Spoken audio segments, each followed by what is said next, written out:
Selamat pagi Indonesia. Anda menyaksikan seputar Bali terkini pukul 10 WITA bersama saya Arna Suputra.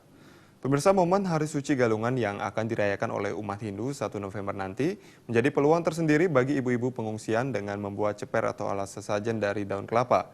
Setidaknya dalam sehari 500 ceper mampu diselesaikan secara bergotong royong dan dijual ke para pengepul di pasar tradisional terdekat.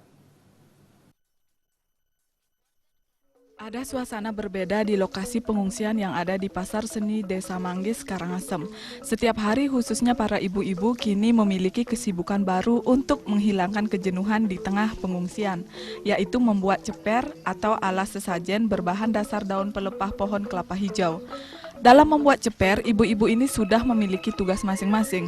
Ada yang bertugas memotong bahan sesuai kebutuhan, serta menjarit atau menyatukan pola yang telah dibentuk agar berbentuk ceper.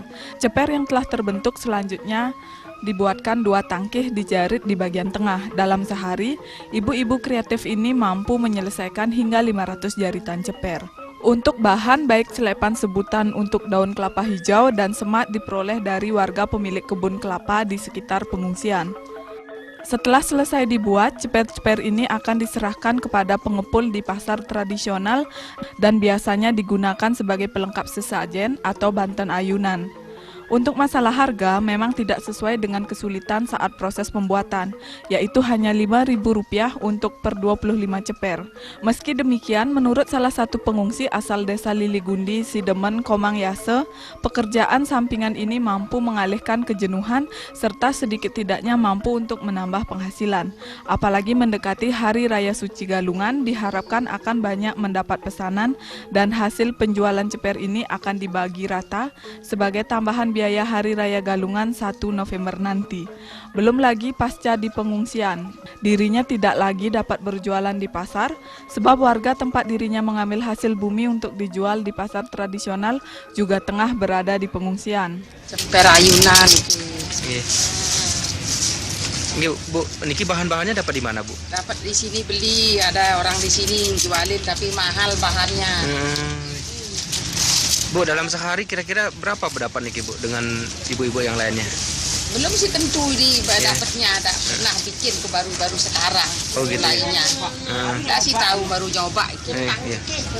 Bu, nanti ini akan dijual kemana Bu? Ada mau beliin sini mau dia belinya. Berapa Bu? Berapa harganya Bu? Harganya yang selai di 5.000. 5.000. Ya.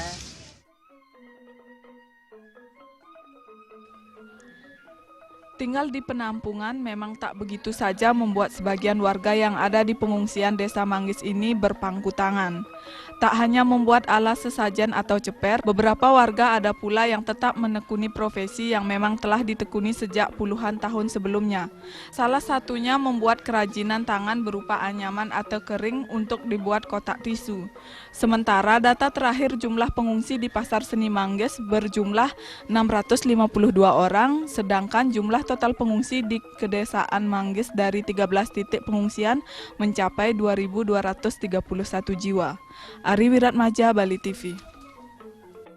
Kami akan kembali di seputar Bali terkini 1 jam mendatang. Selamat pagi dan sampai jumpa.